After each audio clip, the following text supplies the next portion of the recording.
మొన్న జరిగిన ఈ సంక్రాంతి రిలీజ్ల గురించి ఛాంబర్లో మీటింగ్ పెట్టి ఛాంబర్ ద్వారా డీల్ చేసి రవితేజ గారిని కన్విన్స్ చేసి ఒక సినిమాని సంక్రాంతి నుంచి జరిపాం. అది ఎంత కష్టం అది మాకు తెలుసు.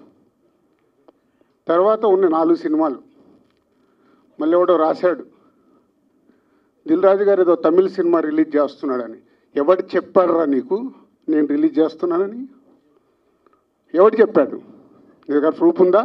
నేను చేస్తున్నానని ఉందా?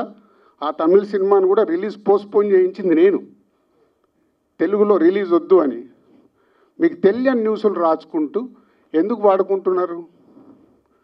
ఇందాక నేను అన్నానుగా తాట తీస్తాను, ఈజీగా తీసుకోవద్దు. నా పైన ఏదైనా రాస్తే, తప్పుడు రాతలు రాస్తే, మీకు తెలియకుండా కాంట్రవర్షియల్ చేస్తే ఈ రోజు నుంచి నేను ఊరుకోను.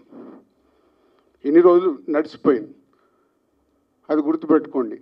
4 సినిమాలు రిలీజ్ ఉన్నాయి. మహేష్ బాబు గారు, వెంకటేష్ గారు, నాగార్జున గారు, దాంతోపాటు హనుమాన్ సినిమాని నేను రిలీజు ఆపాలి అని చెప్పానని రాశారు. ప్రొడ్యూసర్ని, డైరెక్టర్ని నన్ను పిలిచి నేను సినిమా ఆపాలని అడిగానా? సినిమా 14వ తారీఖు రిలీజ్ చేసేయండి అని చెప్పాను. 12 మహేష్ బాబు సినిమా ఉంది కాబట్టి 14th చేస్తే మీ సినిమాకు ఉపయోగం, మీ సినిమాకు నంబర్ ఆఫ్ థియేటర్స్ దొరుకుతాయని చెప్పాను. కానీ దాన్ని ఇంకొక విధంగా మార్చి రాశారు. చిరంజీవి గారు మాట్లాడింది ఇంకొకలాగా కన్వర్ట్ చేసి రాస్తున్నారు. మీకు కావాల్సిన దాన్ని హైలైట్ చేయకండి.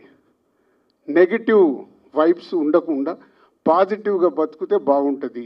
నెగిటివ్గా బ్రతకడం ఇంపార్టెంట్ కాదు. అందరం పోయే వాళ్ళమే, ఇక్కడ ఉండటానికి రాలా. నెగిటివ్ ఎందుకు? నెగిటివ్ వైబ్స్ ఎందుకు?